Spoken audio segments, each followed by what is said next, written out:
The only way that I'm aware of, and if I understand correctly, that Huddle URL always changes. Like it's never the same URL every time. And as soon as you press publish or go live or whatever it is in Huddle, it's a brand new URL that you've then got to go into Rise Vision and add to a live stream presentation.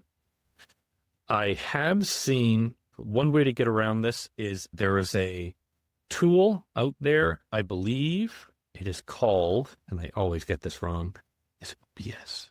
Yes, OBS is basically the software. If you've ever seen people who broadcast like Twitch games, stuff on Twitch, Dungeons and Dragons games, pool games, all sorts of stuff. A lot of these people use a tool like OBS to do it, where OBS takes in an application and broadcasts it through a constant URL. I believe, and I have not tested this, but this is something I heard somebody else talking about, at least somebody in our support team. You'd be able to tell OBS to communicate with Huddle.